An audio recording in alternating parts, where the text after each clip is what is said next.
Yeah, coffee is good. Wow. So, yeah, it's interesting. When you do take care of people who are sick, yeah, you will run the risk of potentially catching what they have. You live with people who are sick, yeah, you will catch what they have. It may manifest differently, but you'll catch it, it'll incubate, and it'll come out in different ways. That was proof with my dog when I was taking care of her as she was dying, but I didn't want to face it. I did catch a bunch of microbes that also found a way into my body and then caused me, eventually when the adrenaline wore off, to be sick for about 7 days. And it was a pretty aggressive sickness. It was, yes, the joints hurting, the fatigue, the muscle aches, just the feelings of heaviness. And so it took me just eating and pooping and resting, and literally just relying on the food supply and my own ingenuity to release those demons that were metastasizing. And I discovered with the whole J world, it's not the J juice per se that saves people, relative to how you use it. Of course, like anything, people will use things based upon their intentions. It's the food supply that will save you. It's the food supply, all the food supply. I don't care what it is. Everything in the food supply will save you.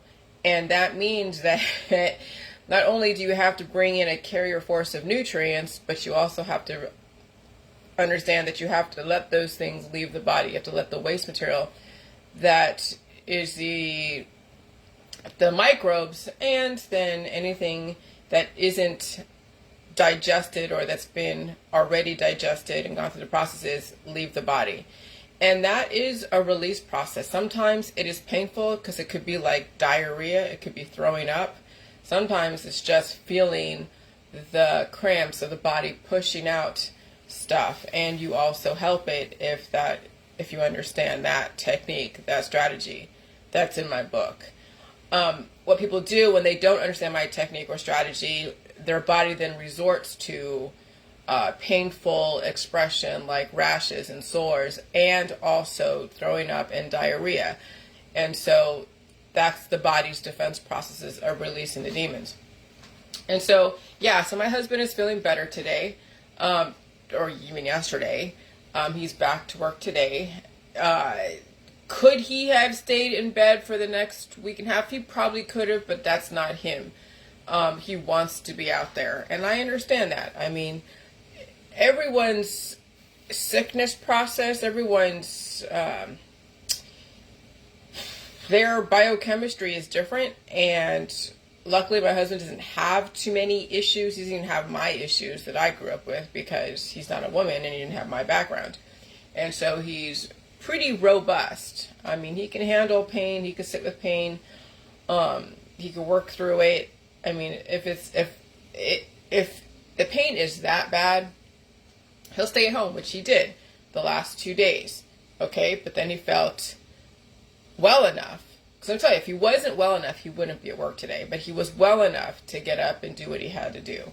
Okay? Because I would tell you, no one should be a hero and work through such aggressive pain. If you're sick, you fucking stay in bed and don't let anyone pressure you into trying to take it away with medicines. And so, a recap on the last couple days, I mean, everything was fine on the weekend. Everything was fine on the weekend, and then it was 3 o'clock in the morning, Monday morning is when, holy shit. And that's when shit happened for me too, when I had PMDD.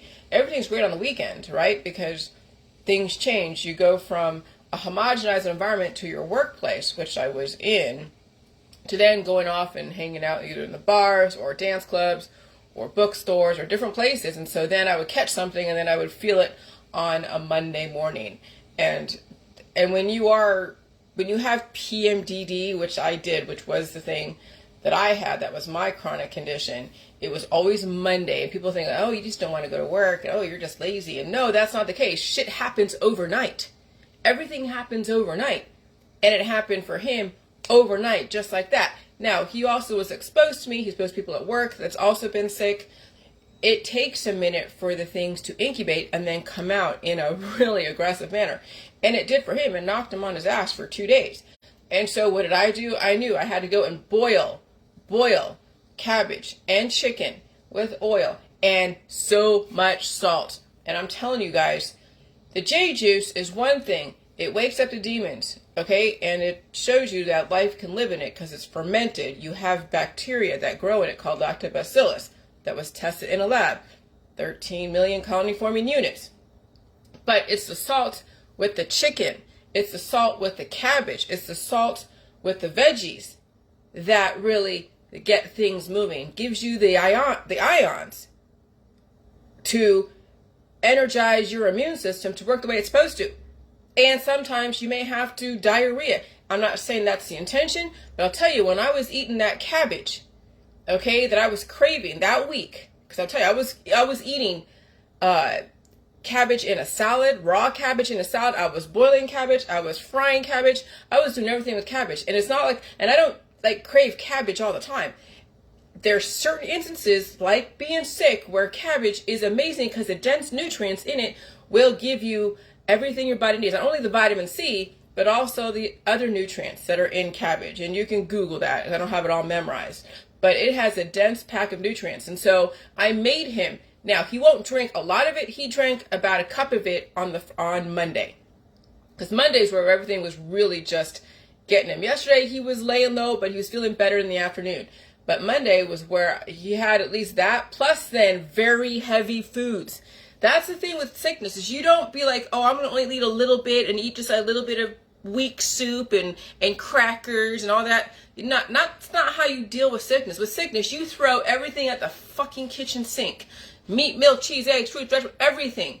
You're like, well, why milk? Because milk builds mucus, and that's bad. Mucus is bad. And you see people who are trying to like kill mucus with fruits and everything. Like, oh yeah, fruit, kills mucus. This kills mucus. That kills mucus. You don't want to fucking kill mucus. You want to develop it so you have some kind of carrier force to carry out the excessive pathogenic cultures that were metastasizing in the body, which is why you were sick to begin with, because you have so many little cultures in your body that woke up and wanted to replicate, and then your body couldn't handle those little cultures and it needed to release. Not that the food was poisoned, which is what people automatically think when they throw up, when they diarrhea, when they get histamine issues. They blame it on the food as if it was the food's fault. No, it was the food that gave you the nutrients and gave you the substance to carry out those offending proteins, those microbes. Okay? Microbes can be amazing, and they all can become too numerous, and they will cause and wreak havoc in the body. And then you have to have something to carry it out. And so, when I was taking care of him, and I was baking him, like I told you, you saw lemon pound cake, made it really thick, gravy, creamy mushroom gravy with the pork chops. I was eating along with him, so I knew that if he has a bug that maybe even I gave him or someone else gave him, it would still be unique to me, because he would then take that chemistry, mutate it, spit it back at me as something new. I would have to deal with it, and it could cause then me to be sick. But no, I ate along with him, ate just as much food with him, so that way if I caught anything, I would have a carrier force to carry it out in case it did metastasize. And my immune system's so on point that if anything did become too numerous, it would carry it out. And so, yeah, I felt it last night. I was peeing every couple hours last night because I started feeling a little bit like tired. Like yesterday I wanted to cook that cornbread, but I didn't, but I was intending to. But when you're taking care of somebody, you want to make sure, and you're on that adrenaline rush, making sure that it doesn't get worse, that you keep that person filled with fluids, you keep them eating, you keep them resting, you keep them in good spirits, okay? And that's what I was doing, almost like with my dog. My dog, it was too far gone for her to really be saved. But my husband needed the food. He needed the support. He needed the food. He needed someone to wait on him hand and foot, give him the coffee, make sure that all of his needs are taken care of, so that way he can just focus on resting, eating, and releasing. And yes, he did.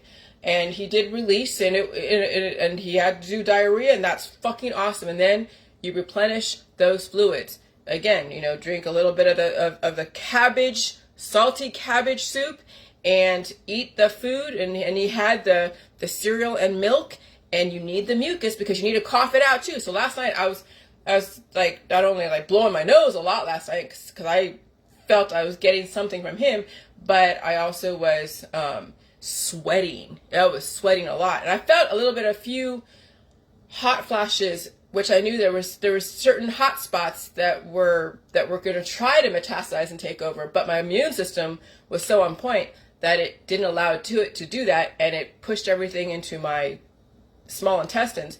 And boy, this morning, because I knew I was eating just as much as him during this last couple of days, I was pushing out so many freaking crazy demons. Some of them look like little colony forming units of Hydra.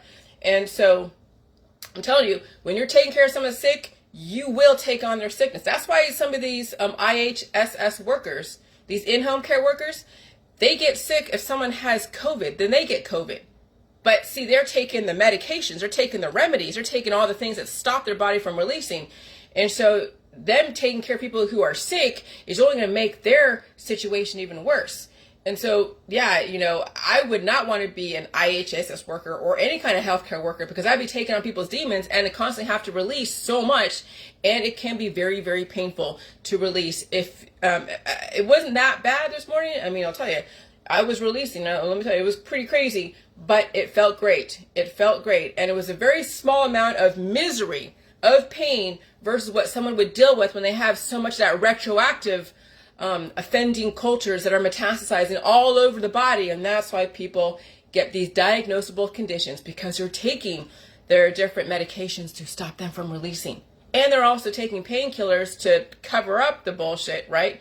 But also to release the serotonin, release the dopamine, release all the different painkiller like oxytocin, so they don't feel stuff. Or they get on the adrenaline type of stuff, like the pick-me-ups, so they don't feel the pain as their body is depleting and becoming even more compromised. And that's why the aging process happens.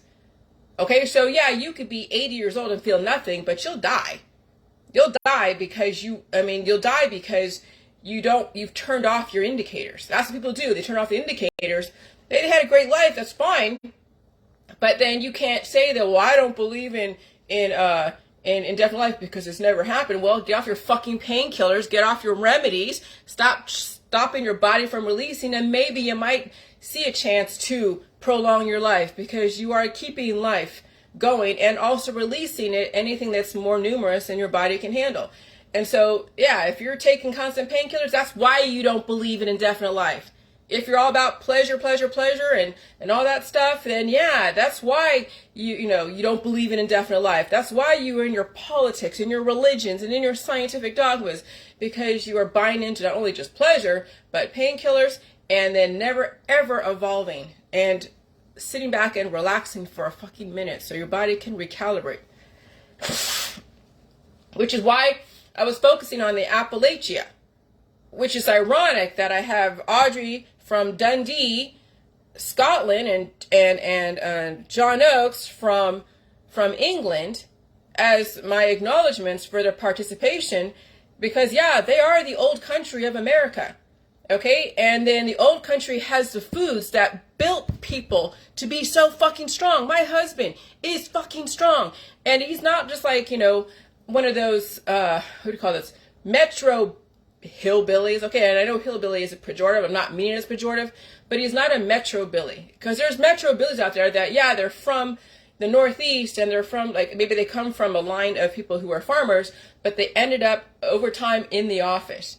They ended up over time in corporate America, and they've lost their roots. Yes, they might eat some really good food, and they're really built like brick shit houses, but they're working out. They're lifting weights. They're doing the creatine.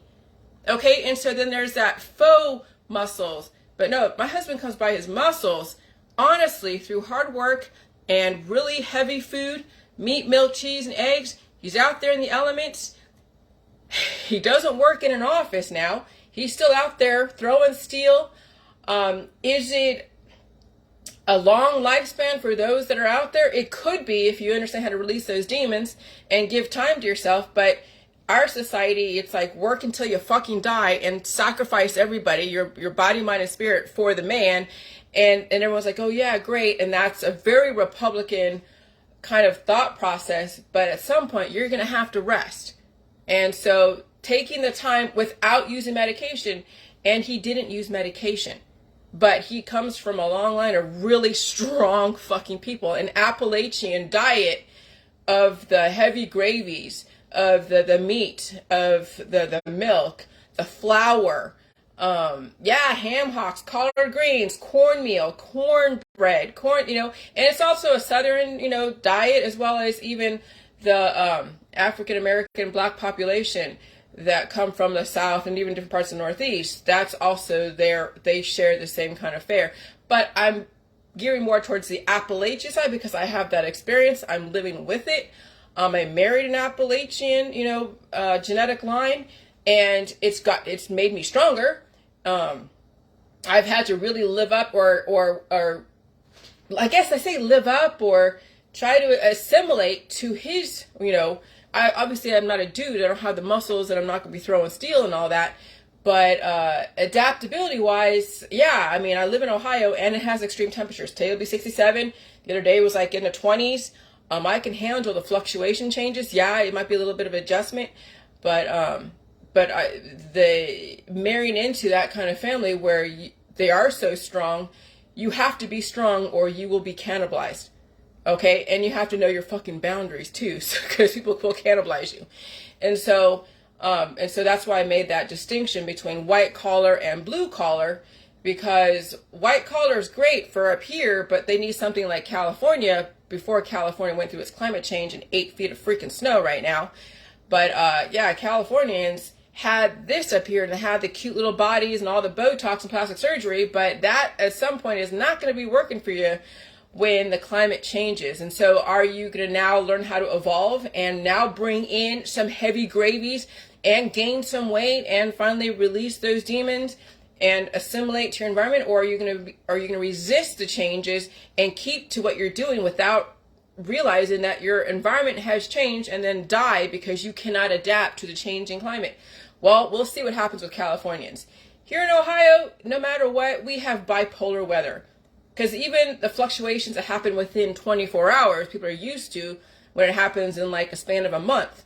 And so what used to be like, a month or 2 months where it'd be like hot here and then really cold here, now we're getting it in one freaking week or in a span of 24 hours. And so we're used to the bipolar weather. But Southern Ohio got really hit. There's like 3 tornadoes that are EF1 that happen in Southern Ohio. So where I live is really, it's actually pretty, it's pretty protected. I don't have the snow belt. We're not like in the snow belt, like, Cleveland and way up there by Lake Erie. So I'm in between the southern part where they get the tornadoes and the northern part. I'm where the hot and the cold mix, and then the southern part gets slammed. The northern part gets slammed with snow. The southern part gets slammed with hurricanes. Well, not hurricanes, I'm sorry, tornadoes and all that. Derechos and straight line winds and all that. And so yesterday, or the last couple of days, we were set to have a bunch of crazy weather, but it didn't even hit us. It went more towards south, and then it kept going east. And so we've been lucky, knock on fucking wood, because I'll tell you, anything is possible. That's why I finally cleaned out the papers in my office, and so I only have a little set of papers that I need. I'll stick in a waterproof bag with my computer, and my IDs and my keys, and I could I could live without everything else here. Everything else here is replaceable except for just papers, which they can be, but I don't feel like going and digging, finding and going to all that stuff. So I have my own little bug out bag just to save the papers that I need and my computer, and that's it. And so everything else can go off if it needs to. And so that's what I really want to do, because, when you have 100 pounds of paper, which I didn't get to shred because they weigh it by the pound. It would have been a couple $100 to shred all that paper 10 years. So we're going to have to burn it. And so we'll eventually do that at some point. But the last couple days, I've been studying the Appalachian diet. And it is a very simple diet. It is, you get your sweetness, you get maybe a little bit of spicy if you want to add a little spicy, but not too spicy. And you get your salty. And so when I was drinking the soup, you are 100% right, Frank. Love your dishes, never wrong. Have a great day. Thank you, Frank. When you have your soup that's really salty and then you're eating a lemon pound cake, that's a nice contrast. That's exactly what you want to have is the salty and the sweet, and occasionally to give things a little bit of kick, a little bit of spicy every so often, but not too often, because you don't want to create so many the antibiotic effect.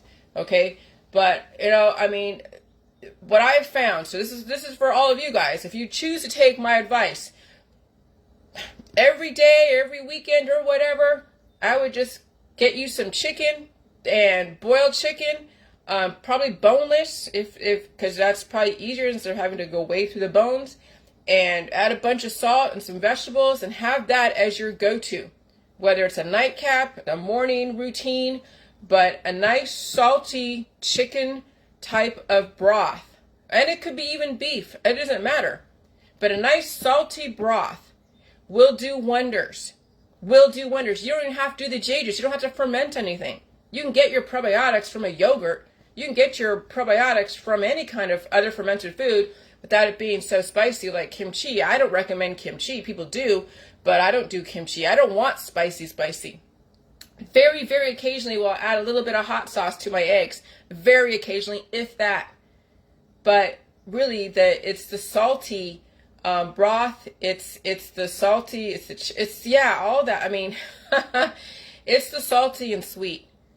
Okay, and so when someone said on my Facebook yesterday, they're like, oh, when I put the recipe ingredients for that lemon bread, they're like, oh, that's too much sugar. I know where he came from. He was diabetic. I took him off my Facebook because he said, well, I'm diabetic. Like, he was asking me if I had any kind of remedy or any kind of technique for him. No, when you're diabetic, you got to deal with weaning off your drugs and figure out how to deal with all the different, symptoms that made you, diabetic. You're going to have to do so many. Diabetics are going to have to figure it out. Diabetics are starving. Not only are they staying away from sugar, but they're taking in the stevia and or all the non-sugar sweeteners, the artificial sweeteners that have their own shit that will cause heart attacks and strokes and all that.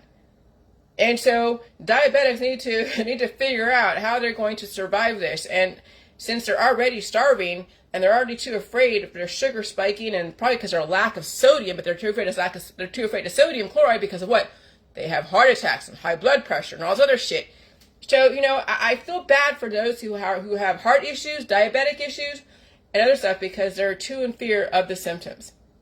And they probably don't have a good support system around them to support them in that process of facing their demons. And so, if you have something like if you're diabetic or have heart issues, you'll figure it out, or you won't. I mean, at this point, it's not my concern. I'm speaking to those who have the ability to face their demons. And some people will try to do it, and they'll feel stuff, and they won't like it, and they won't stay in it. So, it is what it is. But yeah, the food supply is what's going to save you. The food supply is what's going to save you.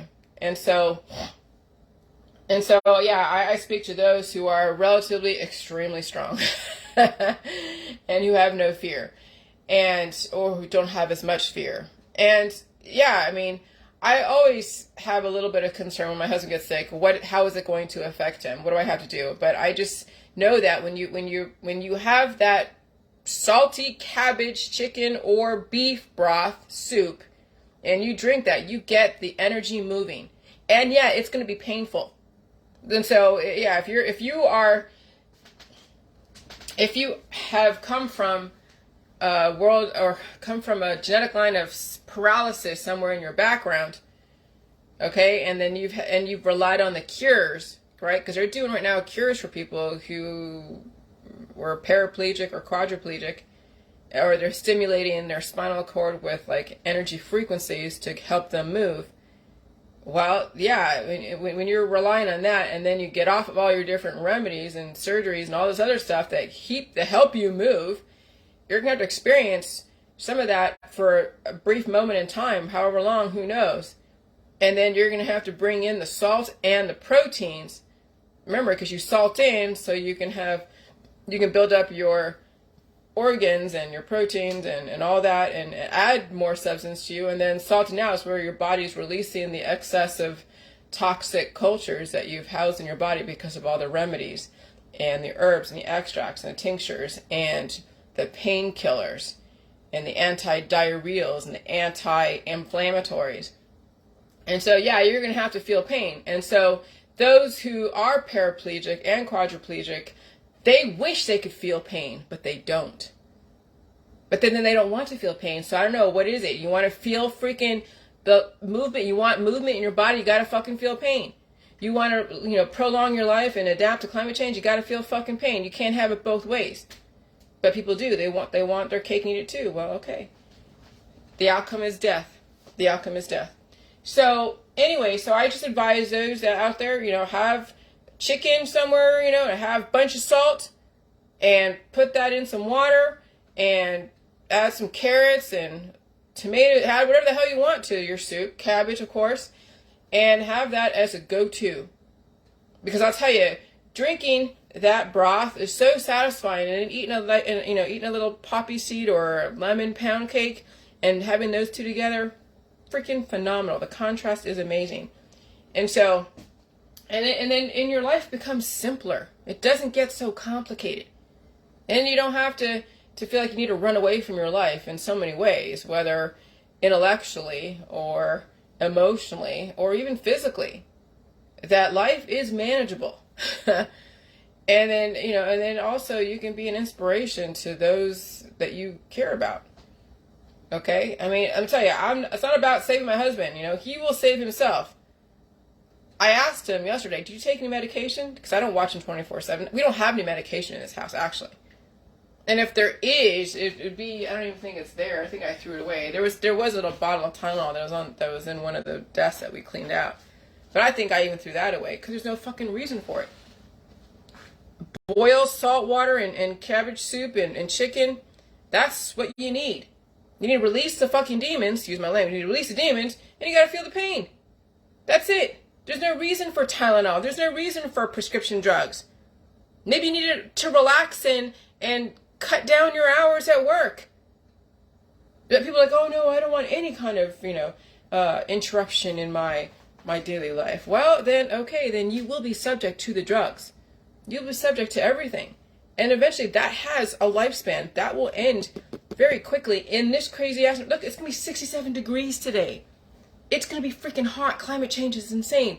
It's going to be so aggressively hot this summer.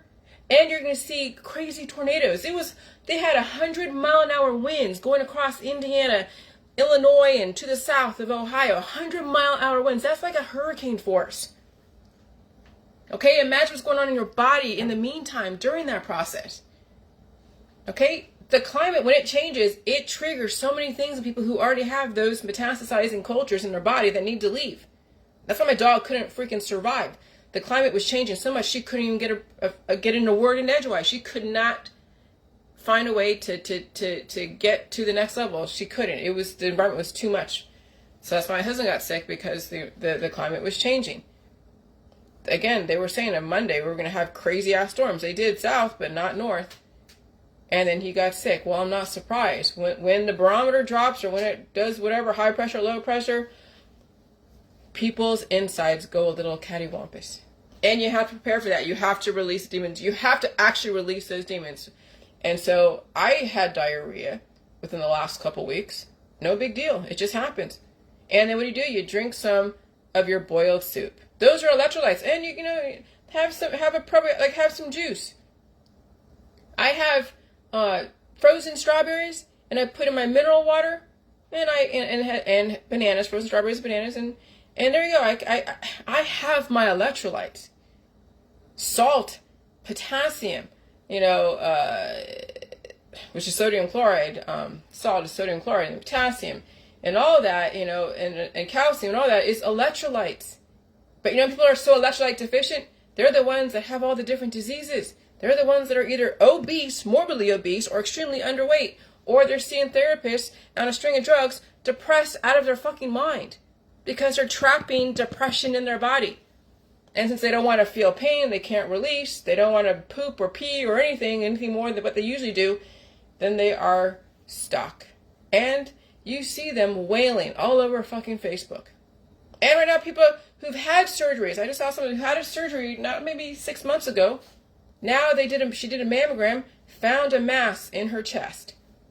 You know where that's going to end up. Nothing you can do. You can't say anything. There's no reason to say anything. You don't save them. They save themselves. And the medical system and the holistic system, predictable outcome. Predictable outcome. So you just watch it, and then you have a thicker skin from it. Because you know you've saved yourself. You know these people cannot save themselves. They have too many friends and family that are pulling them down. And that's going to be people's Achilles heels. It's their friends and their family, their lifestyle, their belief system, and all of that. And you can't do anything but just watch it, and just it keeps confirming what you already know. And it also makes me happy that I can save myself. And that I've taken the pressure off of saving other people. I can just be representation and just watch shit unfold and be like, hey, I called it. But you don't even say it out loud to them, per se. But you say it on your Facebook. That's why I'm saying your Facebook is the best place to release the demons, verbally. And you don't have to say anyone's name. Because I'm telling you, you talk about one person, there's probably 1,000 that are just like them that they all would be like, are you talking about me? Yeah, all of you guys have the same mentality. It's not just you, and you. It's all of you. You have a chance now to redirect.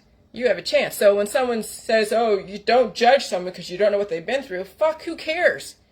Who cares? I'll judge if I want to. Judge me. I've been through some shit. I get judged all the fucking time. I hope you judge me.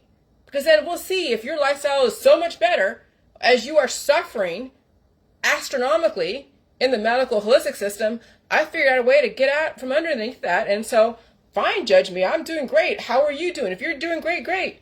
Then there's no reason to be mad at someone judging you if your life is so fucking amazing. That's what I don't get. People say, oh, don't judge people. Why not?